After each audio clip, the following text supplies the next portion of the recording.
Hello mga Lodi. Magluluto tayo ng ng lumpiang Shanghai. Ito na nga pala guys yung ingredients ko. Nilagyan ko siya ng karne, itlog, sibuyas, bawang, paminta, carrots, tapos magic sarap, asin. Ayan, hinalo-halo ko na dyan guys. Tapos nilagyan ko sa pala ng bell pepper, tsaka celery para mabango. Ayan, i-mimikos-mikos lang natin yan guys. Tapos mamaya igigisa natin siya sa ano, ayan. Kalahating kilo nga pala to guys, yung lulutuin ko. Pang ano lang ba, pang ulam-ulam. Pambaon ng mga estudyante natin pag umaga. Ayan, mikos-mikos lang.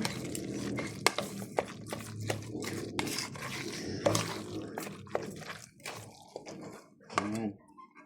Mekos-mekos lang natin yan guys. Mamaya igigisa natin yan.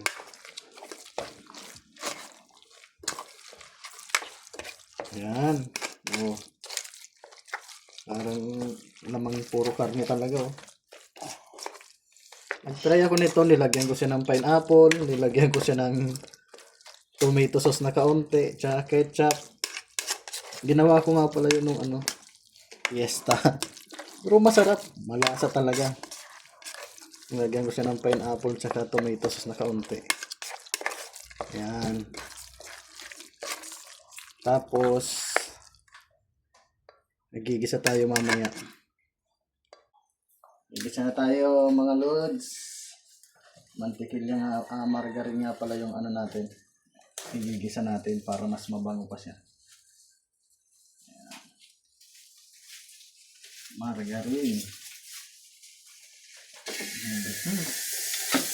Para mas lalong kumino yung niya, amoy, yung aroma. Tapos sasabayan natin ng sibuyas, bawang.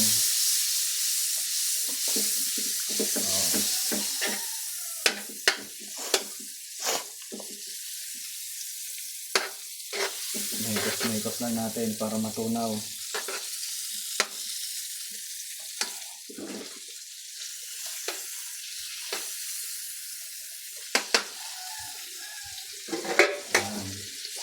Lalagyan natin yung bawang.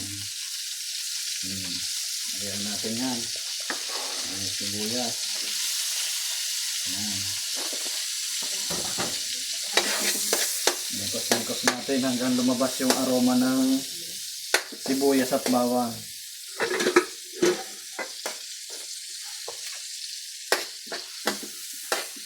Para maliwanag. Sunog-sunogin natin guys para mas malasa siya.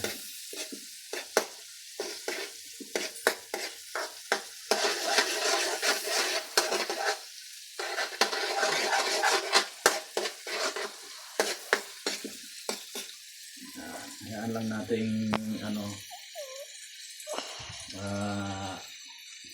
medyo masunog yung sibuyas bawang.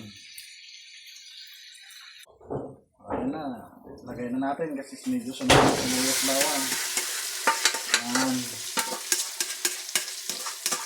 Lagay natin yung karne.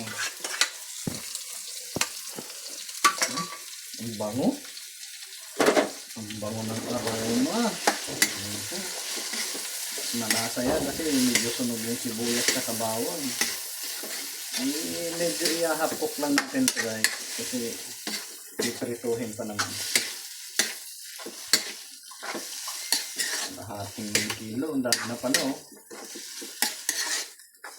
Mekos-mekos lang natin yung guys hanggang sa medyo ma-half-cook siya.